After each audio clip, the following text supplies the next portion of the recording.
a minimum of 1 to 100,000. And the competent authorities are for plans with regional relevance or regions, for plans with national relevance, such as an interregional highway, for example, the Ministry of the Environment.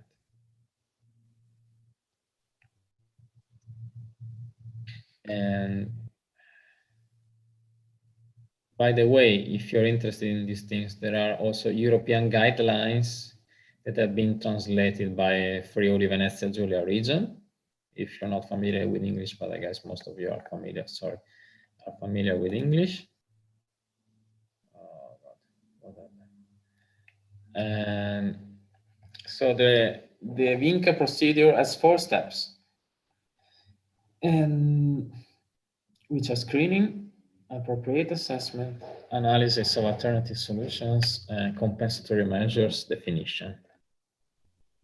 And the legislation does not dictate that you must follow these 4 steps precisely. They are not a procedural protocol.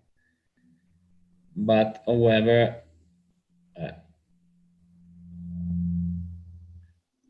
you must do, okay, from a substantial point of view, what's in these steps. So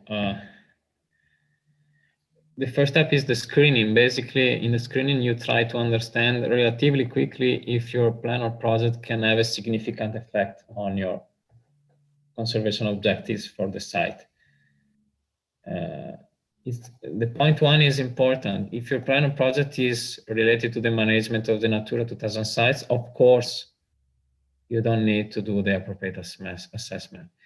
If this project, however, causes significant effect of another Natura 2000 site, then you must do appropriate assessment.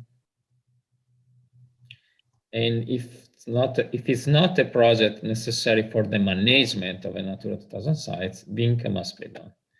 In the screening, you provide very good details of the goal and features of your plan or project, PP. Important things that need to be mentioned, for example, physical modifications, how much you will excavate, the amount of resources, the duration of the construction phases, of the disposal phases, which are also important. For example, many birds reproduce in certain seasons of the year. So maybe you don't want to work in those seasons of the year to avoid impacts. That's why you have to be very precise also about the period of the plan. And you should also analyze cumulative impacts with other plans or projects, so synergies.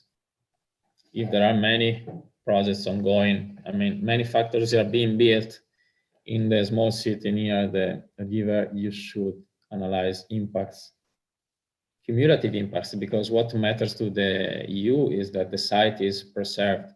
So if there are many new impacts, they must be counted together. And how do you assess if the effect is significant? I was saying this is very specific. There are many indicators you can possibly use time by time. For example, you can quantify the loss of habitat areas which is due to your project. You can quantify the fragmentation of your site. For example, if your site is crossed by a road, it's divided in 2 and species cannot migrate from one part to another of the site. That's fragmentation. You can assess perturbation of, water quality or forest coverage and so on. And there are guidelines on the Veneto region website to do this step, because it's very site specific, so they're trying to introduce systematic procedures to do this. And then you have, if it is assessed, if the screening phase says that there is a significant effect, then you must do appropriate assessment, so a more detailed assessment of the impacts of your plan or project. And again, I can only be so general here. So because it's site-by-site specific, you must do a full analysis. So comprehensive collection of information, prediction of direct, indirect, short, long-term impacts. And yeah, the best thing you can do is to Google for Vinca on the internet and look for some reports. You find them online and see the level of detail that's used there. That's my suggestion. And in this stage,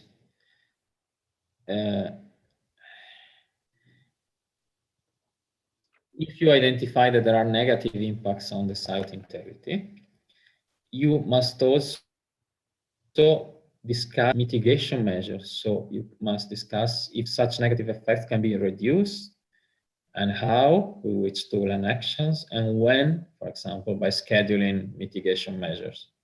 So you must list possible mitigation measures that you will have to do to mitigate your negative effect.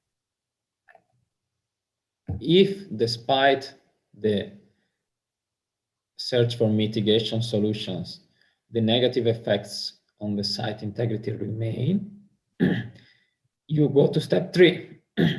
You must search for alternative project solutions, so alternative ways to do the project. In order to do this, of course, you must bear in mind the objective of your project. And these are examples, again, I can only be general, of alternative solutions on step 3.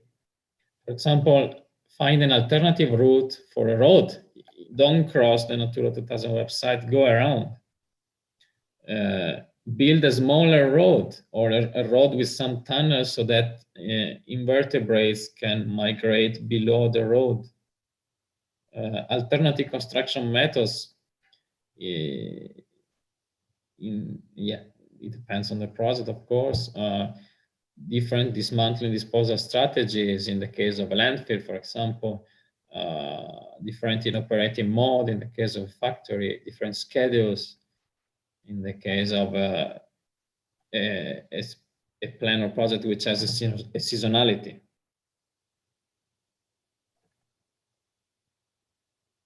Of course, when you list alternative solutions for each one of them, you must do another Vinca report because they are new projects basically.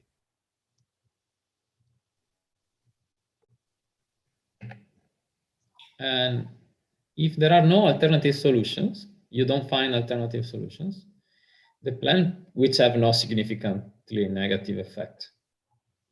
The planned project can only be done, as I was saying, for reasons of outstanding public interest, which means in the long-term perspective. And at the same time, by adopting compensatory measures. Very important, this point too, if the site hosts a priority natural habitat of species, the annexes of the directive list, which are priority habitats and species which need to be protected the most, okay? If the site hosts a priority habitat of species, the project can only be done for reasons relating to human health and public safety, not economy, okay? Or for imperative reasons overriding public interest, but further to an opinion from the Commission. So it's not anymore up to the member states, but the Commission must say its opinion. In all other cases, the planned project cannot be approved. So the presence of a priority habitat of species is very important for authorization. So what are these compensatory measures? After the intervention, habitat can be restored, rebuilt if it's possible. Or a new habitat can be created, a forest can be planted, a new forest can be planted proportionate to the one that's been destroyed. You can improve the remaining habitat. You can identify and propose a new site if the old site is destroyed, for example, by the construction of a road. And yeah, as I was saying, there is regional legislation. This is a list. Particularly interesting for you is the methodological guide that I was speaking about before. So it shows how to do this in practice. And these are some useful links if you want to know more about this procedure. And that's it. And that's it. Are there any questions?